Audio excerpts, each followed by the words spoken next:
Nós vamos para a nossa terceira mensagem dessa série, Inflamados. Nós falamos, até aqui, sobre o descer do Espírito em Pentecostes. E na semana passada o Gui falou sobre o Espírito que nos faz nascer de novo, o Espírito que nos dá um novo coração, o Espírito que nos regenera para essa nova vida.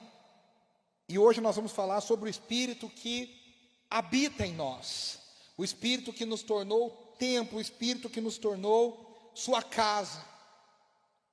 E essa é uma coisa muito interessante, porque a gente está dizendo, meus irmãos, Deus não está... Se eu dissesse, Deus está conosco, já é uma coisa maravilhosa. Mas eu não estou dizendo, a Bíblia nos ensina que Deus não está apenas conosco, há mais. O Deus que está conosco, na verdade, Ele habita em nós. E essa é uma afirmação impensável na teologia da adoração do Antigo Testamento. Porque no Antigo Testamento, o lugar mais sagrado do mundo era o lugar onde Deus habitava.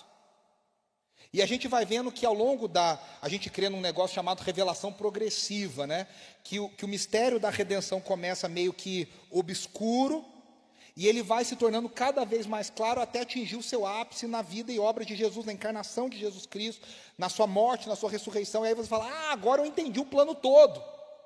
É até por isso que Jesus diz que João Batista, dos nascidos de mulher, ele foi o maior, mas ele é dos profetas, mas ele é o menor dos nascidos de mulher no reino de Deus. Porque João Batista, ele morre antes de ver toda a completude do reino de Deus, da redenção. Jesus está dizendo, olha, a partir de agora, o menor no reino dos céus vai ter visto mais do que João Batista, que foi o maior dos profetas porque ele me viu. Isaías profetizou, Jeremias profetizou, Daniel profetizou, mas João Batista me viu com seus olhos. E na teologia do Antigo Testamento, essa habitação de Deus, ela vai mudando de forma. Uma coisa que não muda, os teólogos dizem, quando a gente tenta ler a Bíblia como uma história só, como um arco narrativo só, o mesmo Deus que fala de Gênesis até Apocalipse, a maior parte dos comentaristas bíblicos, dos teólogos bíblicos, sugere que o tema central das Escrituras é o Deus que quer habitar no meio do seu povo. Alguns chamam isso de presença relacional de Deus. Um Deus que não quer somente o louvor, o Deus que não quer somente o reconhecimento, mas o Deus que quer principalmente ter relacionamento com seu povo. E para que esse relacionamento possa existir, ele pressupõe que Deus tem que habitar no meio do povo, para que haja comunhão, para que haja intimidade, para que haja vivência junto. A gente poderia trocar essa palavra para dizer que o que Deus mais quer, em todas as Escrituras, é uma vida de adoração, ou seja, um relacionamento com seu povo. E aí a gente vê que lá no Éden, o Éden foi o primeiro templo da história. O jardim do Éden era um templo, porque, meus irmãos, para ter um templo a gente precisa de duas coisas básicas. Primeiro tem que ter um lugar, óbvio, mas um lugar geográfico, mas tem que ter Deus, a presença de Deus, e tem que ter pessoas.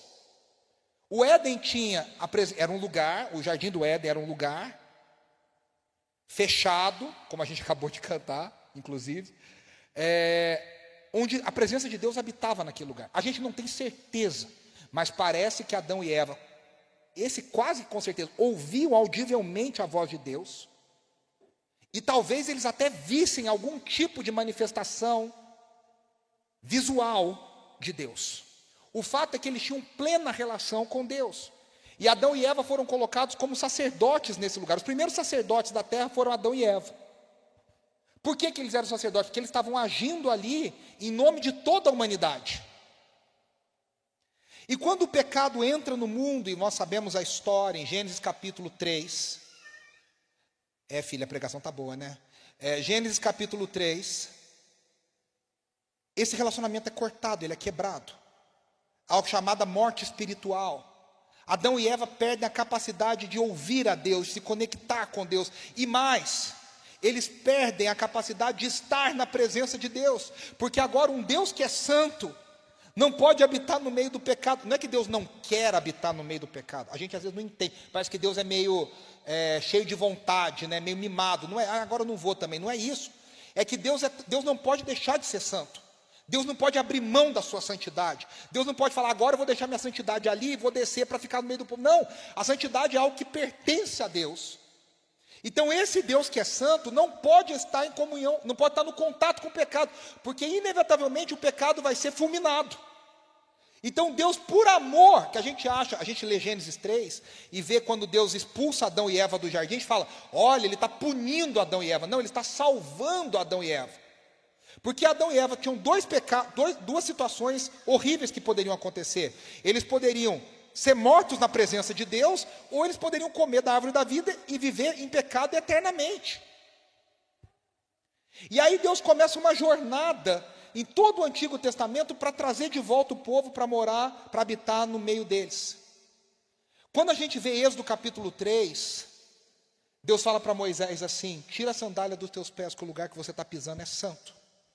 Aquela terra nunca foi santa antes, nunca foi santa depois. Ela foi santa enquanto a presença de Deus estava naquele lugar. E aí Deus traz uma revelação para Moisés que diz, agora eu vou morar no meio de vocês. E eu criei um sistema que vai permitir que vocês não sejam mortos pelos pecados de vocês. E aí foi o sistema sacrificial de animais e ofertas. E vocês lembram quanta coisa era complicado, quanta coisa era cheia de detalhes. Que às vezes tem gente que está lendo a Bíblia, até dá umas puladas nesse capítulo, eu sei, não mente para mim. Você está lendo, pula, isso aqui eu já li, que coisa chata, pula mais um pouquinho. Mas aquilo não é chato, aquilo ali é enfadonho às vezes.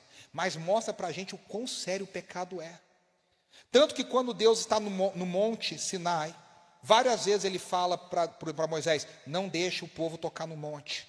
Não deixe o povo tocar no monte. Nem os animais podem tocar no monte. Porque se eles tocassem, eles seriam mortos. E agora, o próprio Deus resolve a equação e Ele passa a morar no meio do povo, no tabernáculo, naquela caixa de madeira, revestida de ouro, com os querubins na tampa, com as asas se tocando. Num lugar onde as asas se tocavam se chamava propiciatório. E a Arca da Aliança não era um símbolo, a Arca da Aliança era o lugar onde Deus habitava na terra. E aquele lugar era o lugar mais sagrado da terra, era o lugar mais santo da terra.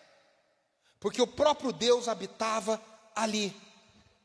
E ele era tão santo e tão sagrado que esse lugar, a gente cantou hoje, né? No Santo dos Santos. Esse Santo dos Santos era tão sagrado que somente uma vez por ano um homem entrava. Por alguns momentos, com a roupa todinha cheia de sinos, para fazer barulho enquanto ele se mexesse, com os pés com o pé amarrado numa corda, porque se ele morresse fulminado pelo pecado, as pessoas não podiam nem entrar para tirar ele dali de dentro, tinham que puxar ele lá de fora, tamanha a sacralidade daquele lugar. Aquele lugar depois, a Arca da Aliança depois foi tirada do tabernáculo de Moisés, foi colocada no tabernáculo de Davi. E Davi faz uma coisa muito louca e muito impensada, porque Davi faz, tanto o tabernáculo de Moisés quanto o templo de Salomão depois, eles tinham átrio exterior, santo lugar e santo dos santos. E a Arca da Aliança ficava dentro do santo dos santos. Davi quebra isso e coloca num cômodo único, e ele coloca músicos em volta da arca, 3 famílias de levitas, Asaf, Emã e Jedutum, para adorar em torno da arca 7 dias por semana, 24 horas por dia, em turnos, e ninguém foi fulminado e ninguém morreu. Deus se agradou daquilo que Davi fez. A gente até chama isso de uma antecipação da nova aliança, uma antecipação da graça de Deus. Só que essa arca agora é colocada em Jerusalém, na nova capital, e aí nós lemos vários salmos, que aí a gente fica até em dúvida, né, se foi Deus que escolheu, se foi Davi. O fato é que parece que as duas coisas aconteceram, e aí agora diz, Deus abençoa as nações a partir do seu santo monte em Jerusalém. Ele é a alegria de toda a terra. É isso que a gente canta na canção tão conhecida. É desse monte que flui a presença de Deus para todas as nações. É desse monte onde Deus habita. Aí quando Salomão constrói o templo, segundo Crônicas 7, nos conta na hora que o templo foi consagrado. Meus irmãos, a presença de Deus foi tão forte naquele dia, que a Bíblia nos diz que os sacerdotes precisaram ficar para fora, de tanto poder e tanta glória que encheu aquele templo. E o templo passa a ser o lugar mais sagrado da terra. O lugar onde céu e terra se encontravam. Onde a presença do próprio Deus habitava. Os anos se passaram. O povo de Israel continua a pecar, pecar, pecar. E como punição eles foram levados para o exílio da Babilônia. E quando eles são levados para o exílio da Babilônia, o templo é destruído. Todos os utensílios são roubados, levados como espólio. E a Arca da Aliança muito provavelmente foi derretida, queimada e derretida. Alguns dizem que a Arca da Aliança está escondida, né? Até a brincadeira do Indiana Jones fala que eles acharam lá com os nazistas e tal, aquela coisa toda. O fato é que a Arca da Aliança nunca mais apareceu. Quando Judá volta do exílio, eles reconstroem um templo chamado Segundo Templo, que é no período de Ageu, Miqueias, Malaquias. E aí tem uma cena, né, nessa parte da história que diz que as pessoas choravam na inauguração desse segundo templo. E eu já vi muito pregador falando, ela chorava porque o templo era mais feio que o templo de Salomão. E eu fico pensando que as pessoas não tinham esse senso arquitetônico tão apurado para chorar por causa de arquitetura. Elas choravam porque a Arca da Aliança não estava mais ali. O templo era o templo, mas a Arca da Aliança nunca mais foi colocada naquele lugar. O Santo dos Santos nunca mais teve uma Arca da Aliança. Elas viviam com esse senso de um dia Deus precisa voltar a habitar no nosso meio. E aí são quando os profetas Isaías e Jeremias começam a dizer, já antecipando tudo isso, um dia o próprio Deus virá e encherá a terra como as águas enchem o mar. A glória de Deus um dia virá e encherá toda a terra. E o povo será cheio do conhecimento de Deus. E a presença de Deus habitará no meio do seu povo. Você começa a ler Isaías a partir do final do livro ali, os capítulos 45, 46, 60, 61, 62. Você começa a ver coisas, Deus profetizando coisas que você fala, caramba, isso não aconteceu ainda.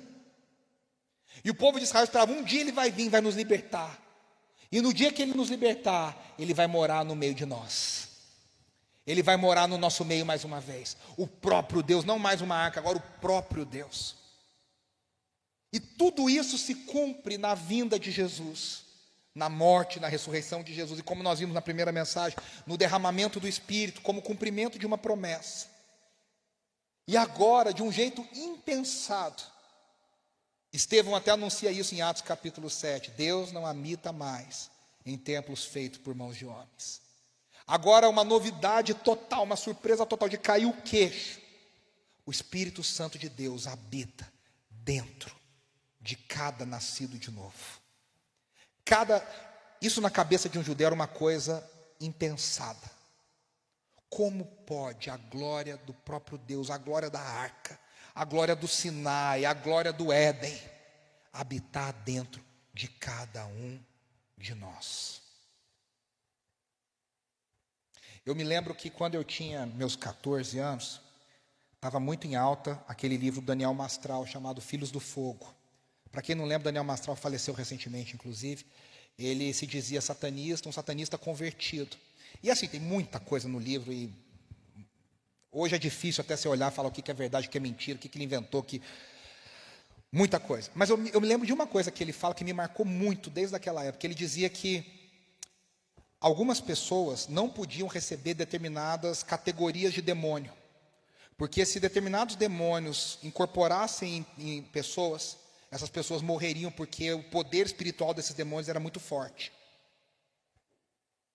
Então tinha umas classes de demônio que não podiam, a pessoa tinha que fazer sacrifício, de acordo com ele, fazer sacrifícios humanos, se preparar para poder subir de nível para receber esses demônios, para incorporar esses demônios. Esses demônios que, isso aí é um consenso no mundo da batalha espiritual, inclusive, né? Esses demônios que se manifestam em terreiros, em essas coisas todas, são considerados os mais chinfrins de todos, os mais baixos na hierarquia demoníaca, se é que existe tal coisa.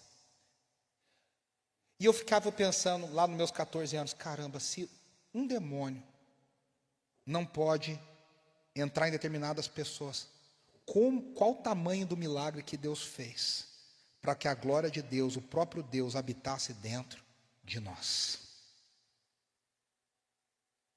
É que a gente se acostuma tanto a falar isso que a gente deixa de refletir na seriedade, no poder dessas coisas. E eu queria que a gente lesse os textos que estão ali, Romanos capítulo 8, no versículo 9, que a gente até leu já na abertura hoje, e até o 11, e depois nós vamos ler 1 Coríntios, no capítulo 6. Romanos 8, do 9 ao 11, diz assim: entretanto, vocês não estão sob o domínio da carne, mas do Espírito, se de fato o Espírito de Deus habita em vocês. E se alguém não tem o Espírito de Cristo, esse não pertence a Cristo. Mas, se Cristo está em vocês, o corpo está morto por causa do pecado, entretanto o Espírito está vivo por causa da justiça. Agora, se o Espírito daquele que ressuscitou Jesus dentre os mortos habita em vocês, aquele que ressuscitou Cristo dentre os mortos também dará vida ao corpo mortal de vocês, por causa do Espírito dele que habita em vocês. 1 Coríntios capítulo 6, versículo 19, diz assim, 1 Coríntios 6, 19: acaso não sabem que o corpo de vocês é templo do Espírito Santo que está em vocês, o qual receberam de Deus? Vocês não são de vocês mesmos. O 20 diz: foram comprados por um preço, portanto glorifiquem a Deus com o corpo de vocês. Meus irmãos, a primeira coisa, a nossa cultura, ela fala muito sobre uma autoconsciência, que nos termos psicológicos se usa a expressão em inglês, self-awareness, né? Uma autoconsciência. Mas o Evangelho não fala de uma autoconsciência. O Evangelho fala de nós termos uma consciência do Espírito em nós, da presença do Espírito em nós, de nós termos a certeza de que somos habitação de Deus. O C.S. Lewis, no seu pensamento, ele desenvolve ali no Cristianismo Puro e Simples, ele trabalha que o cristão não é um homem melhor. O cristão é um homem que agora possui um inquilino dentro de si que o torna melhor. O C.S. Lewis, eu tenho até a frase aqui, ele diz assim, olha: imagine-se como uma casa viva, C.S. Lewis dizendo isso no capítulo 9, do livro 4 do Cristianismo Puro e Simples. Imagine-se como uma casa viva, Deus entra para reconstruí-la. No começo talvez você entenda o que ele está fazendo, mas de repente ele começa a mexer em alguns lugares que doem, que parecem estranhos. Você pensava que ele ia apenas consertar umas goteiras, mas ele está construindo uma casa nova, porque ele pretende morar nela. Primeira coisa que a gente precisa entender aqui: o Espírito Santo não é um hóspede temporário. O Espírito Santo não vem de Airbnb na nossa vida. Ele é um hóspede, um habitante permanente. E a primeira ideia que nós temos aqui é que Paulo diz, né, em Romanos: se alguém não tem o Espírito de Cristo dentro de si, esse tal não é dele. Essa é uma marca decisiva de ser cristão ou não. Ou seja, todo cristão tem o Espírito Santo habitando dentro de si. E aqui eu já discordo dos nossos irmãos pentecostais, com todo o respeito, que acham que o cristão se converte e depois ele precisa buscar o batismo com o Espírito. Eu entendo que o cristão na conversão ele já recebe o batismo com o Espírito Santo, ou seja, ele tem a plenitude do Espírito dentro de si, ele tem tudo disponível. Só que da nossa parte, é Deus que faz tudo, mas da nossa parte, nós temos que fazer um esforço para ter essa consciência do Espírito e buscar tornar realidade essas coisas. Veja, a gente não tem capacidade nenhuma de fazer o Espírito Santo habitar dentro de nós. O Espírito Santo habita dentro de nós por vontade de Deus, o agir de Deus e força de Deus.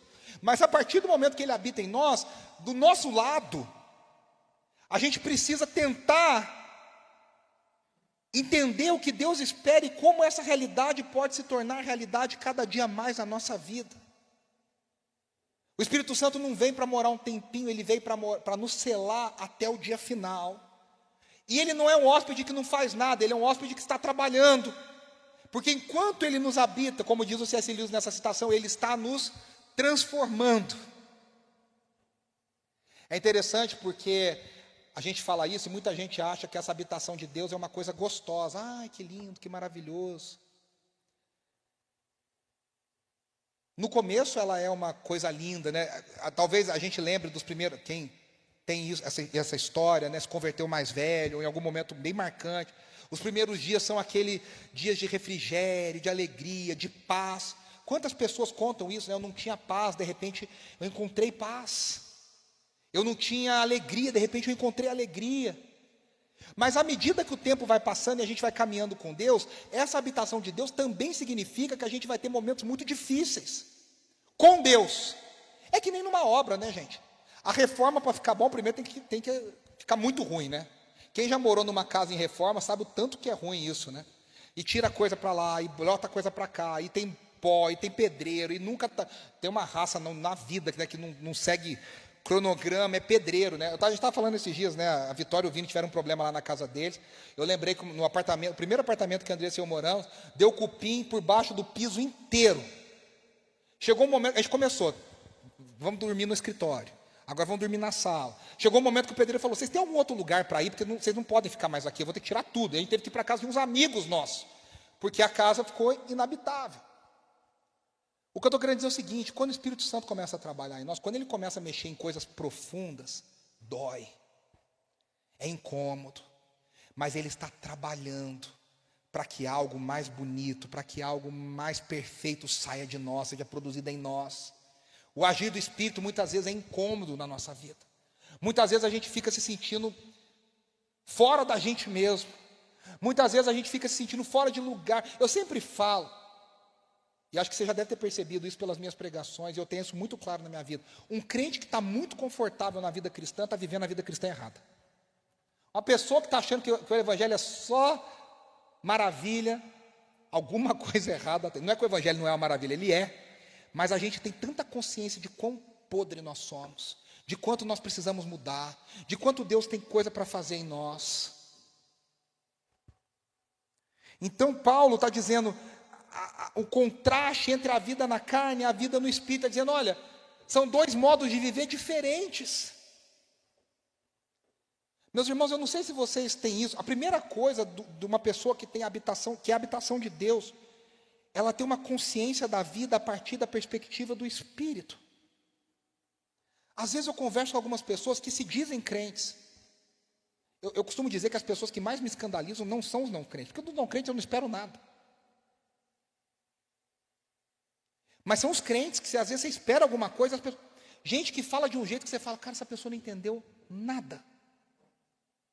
A pessoa acha que a vida é dela, que os recursos são dela, ela fala, e eu tenho falado isso para André assim, cada vez mais eu tenho pedido a Deus, Senhor, eu quero uma sabedoria, um discernimento para viver a vida que o Senhor quer, para tomar as decisões que o Senhor quer, para escolher o que o Senhor quer, com a certeza de que a vida não é minha, ou seja, há um modo de viver na carne, há um modo de viver no Espírito, há um jeito de você responder as coisas na carne, e um modo de responder no Espírito. E como que você vive no Espírito? Caramba, o Espírito habita dentro de você.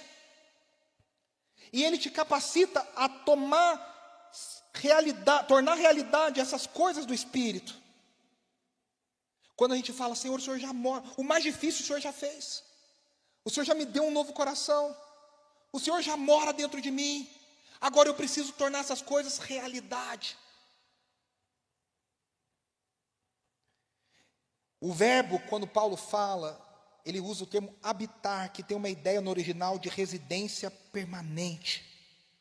Então o Espírito Santo não vem, e a gente às vezes tem essa ideia, né? Que às vezes a gente está num culto e a gente sente, acabei de contar isso, né? Que a gente sente a presença de Deus, a gente chora. Você vê algumas pessoas tremendo, você vê gente caída no chão. Há relatos nos avivamentos de Jonathan Edwards, não é gente falsa, não, eu estou falando de Edwards, de John Wesley, de pessoas que saíam do chão. Enquanto oravam, as pessoas descolavam do chão, quase levitando. Há muitas manifestações verdadeiras do Espírito Santo de Deus. Mas não é isso que significa que Deus está conosco. É muito bom a gente sentir esses toques do Espírito Santo de Deus. Eu acho que é muito necessário a gente ter esses momentos com Deus. Mas o que mostra para a gente que Deus está conosco verdadeiramente é ter a certeza de que Ele habita dentro de nós, de que Ele mora dentro de nós. E essa habitação é o selo para dizer, agora você vai chegar até o dia final. É aquela ideia do Deus que começou a obra em vocês, Ele vai completá-la até o dia final. É a ideia de que Deus não vai desistir da gente. Há uma ideia errada no mundo evangélico aí, de que quando a gente peca, o Espírito Santo sai da gente. Aí você pede perdão, o Espírito Santo volta. Aí você peca, o Espírito Santo sai. Aí você pede perdão, o Espírito Santo volta. Gente, ninguém aguenta esse movimento de sai e entra, sai, porque inclusive a gente peca muito mais do que a gente acha. O Espírito Santo mora em nós e habita em nós sempre. A partir do momento que Ele vem, Ele não sai mais. E Ele vai nos levar até o dia final de Cristo Jesus, seja no dia que nós morrermos, ou seja no dia que Jesus voltar. Ele nos garante que nós chegaremos até o final. Por isso que Paulo diz que o Espírito é o selo da redenção. Na ideia do mundo antigo, daquele selo que você já viu em séries, em filmes, aquela cera, né, que era derretida e era colocada, e ela só pode ser quebrada uma vez. Aquele lá não dá para você colar de novo. Aquele lá você abriu, todo mundo sabe que você abriu, porque quebrou. É esse selo que é o Espírito Santo, ou seja, Ele nos guarda, e quem vai abrir o selo é Jesus. No dia final, nós estamos guardados. O Espírito Santo nos garante que eu e você pertencemos a Deus e que nós vamos chegar até o dia final. Amém? E aí, meus irmãos, a segunda coisa que a gente vê aqui é que o Espírito Santo, além de tudo, na habitação, ele comunica a vida. Ele dá vida para nós, ele vivifica o nosso corpo, Ele vivifica o nosso espírito, Ele vivifica o nosso ser. Então o Espírito é aquele que nos prepara para a ressurreição final. Paulo diz, se o Espírito daquele que levantou Jesus dos mortos habita em vocês, a ideia é que Ele também um dia vai nos levantar dos mortos. Mas Ele também já nos levanta dos mortos, espiritualmente falando. Espiritualmente, eu e você, pela habitação do Espírito, agora estamos vivificados, ligados a Deus. Nós somos capazes de ouvir a Deus de novo. Nós somos capazes de ter comunhão com Deus. É Ele que nos dá poder de viver, de vencer o pecado. Romanos 6 diz, se vocês estão mortos para o pecado, vocês agora estão vivos para Deus. O crente, ele tem a capacidade de Deus de escolher não pecar, de vencer o pecado, de viver acima do domínio, da escravidão do pecado. E às vezes eu vou falar por mim, que a gente se conforma muito e acha, não tem jeito, eu sou muito fraco, a gente pega um outro lado, né? A carne é fraca, Deus perdoa, e a gente se conforma em viver uma realidade sofredora. E vocês sabem que eu odeio papo de coach, mas nesse caso aqui é o papo do Evangelho. Às vezes a gente esquece o quanto Deus nos capacita a sermos vencedores sobre o pecado, e a gente se acostuma com o pecado, e a gente se acostuma a falar, Deus me perdoa, porque o Senhor me perdoa, que bom, eu sou muito fraco, eu dependo do Senhor, legal, isso é importante, essa consciência é importante, mas a gente precisa lembrar também que Deus nos dá poder para vencer o pecado. Deus nos capacita, Deus nos dá as ferramentas.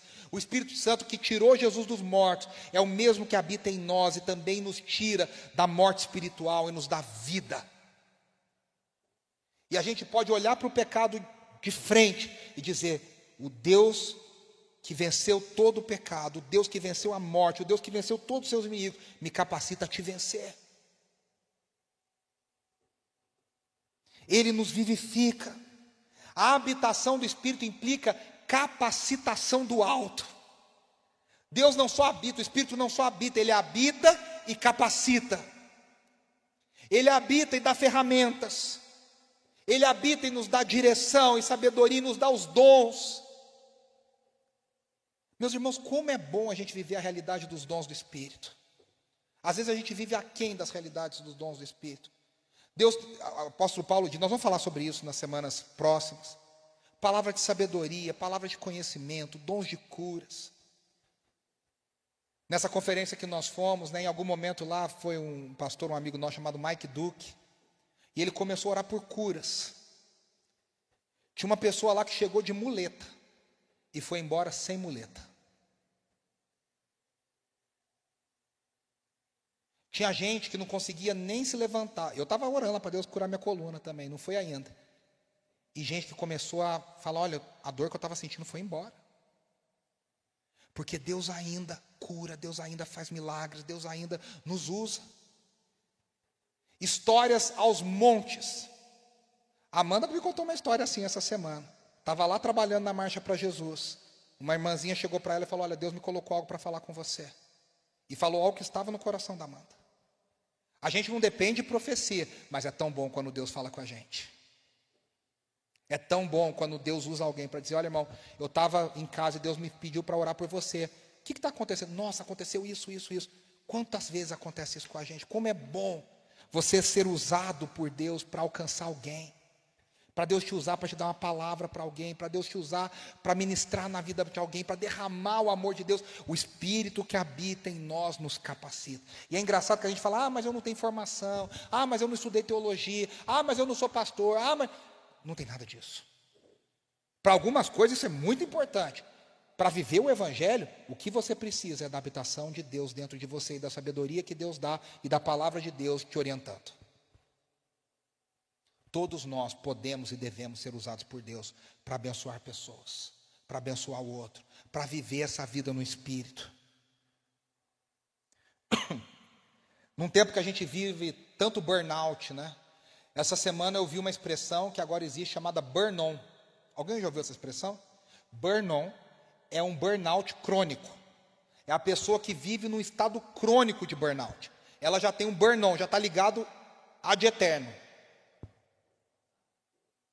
A gente vive tanto isso, e a gente se esquece muitas vezes que é o Espírito Santo que nos dá a capacidade de renovação.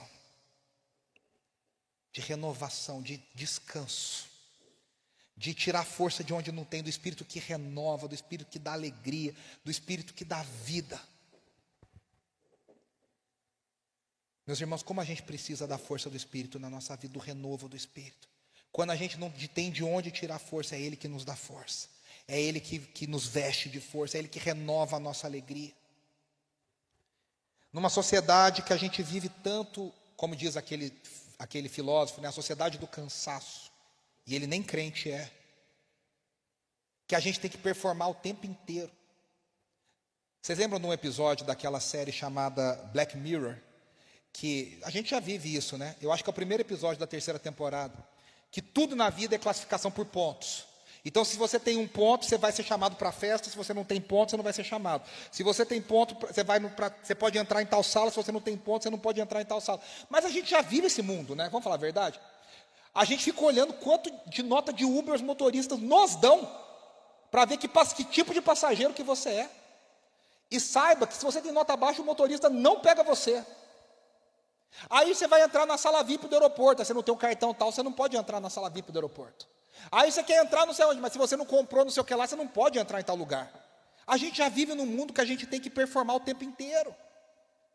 Um dia que você está cansado, você não sabe se você pode ficar cansado, porque você fala: meu chefe vai me mandar embora. Gente, a nossa sociedade, a gente não tira férias em paz. Você tem medo de voltar das férias e ser demitido. Nem para descansar a gente descansa. E no Espírito Santo de Deus, a gente tem uma certeza.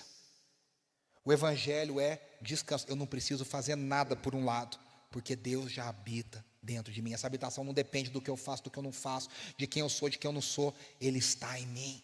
E a partir desse descanso e dessa certeza, a gente começa a viver a obra de Deus. Deus, o que o Senhor quer de mim? Como o Senhor quer me usar? Com quem o Senhor quer falar?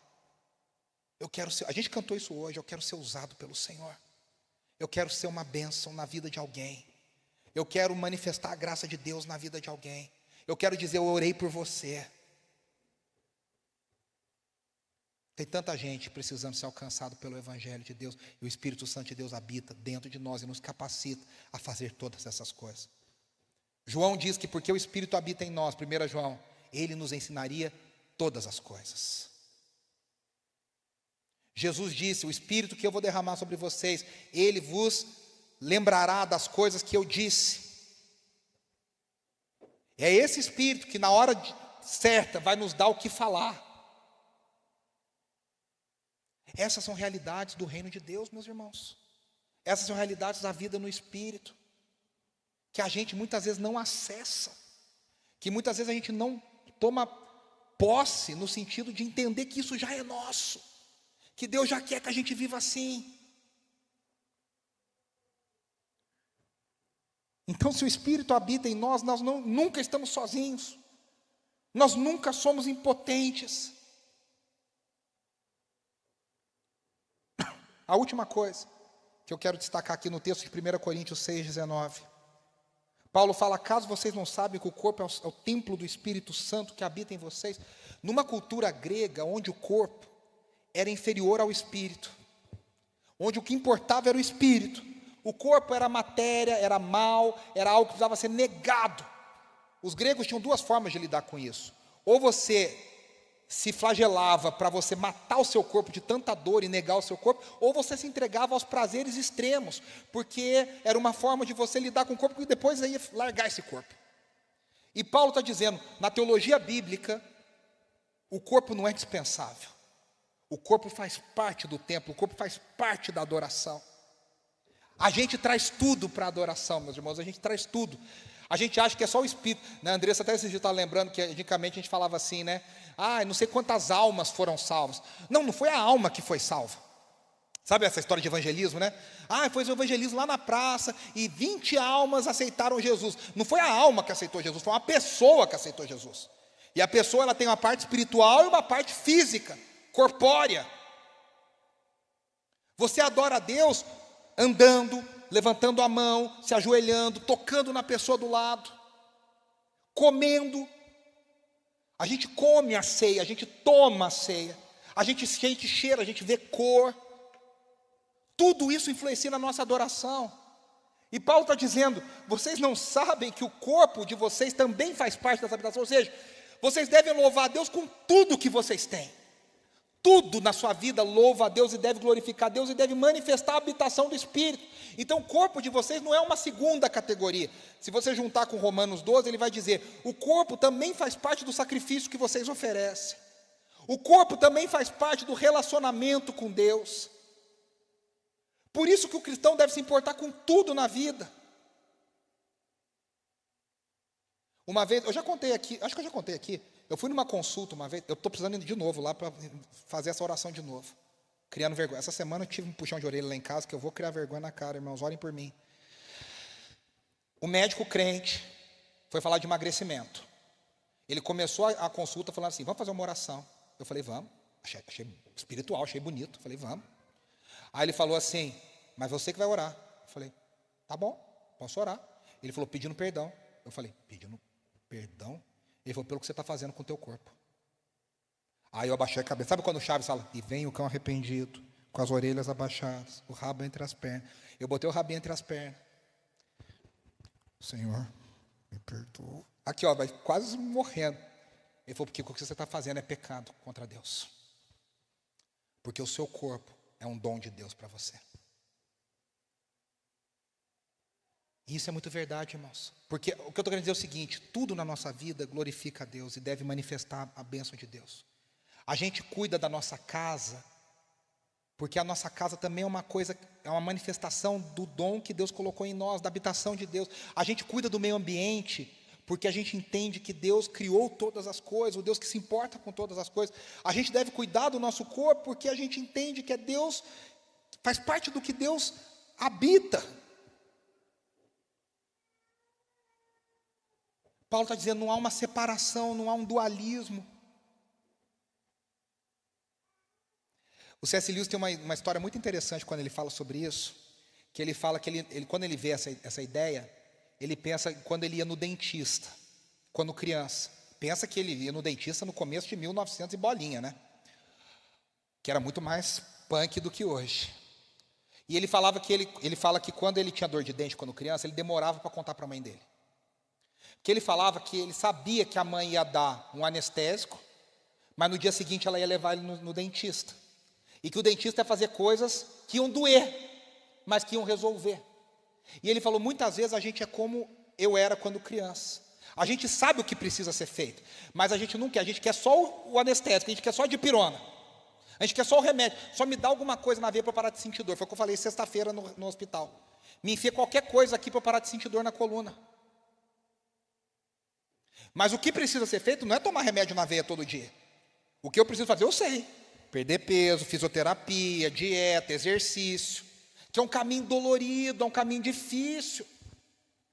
E a gente, muitas vezes, a gente tem medo de pedir para Deus fazer as coisas, porque a gente só quer o remedinho.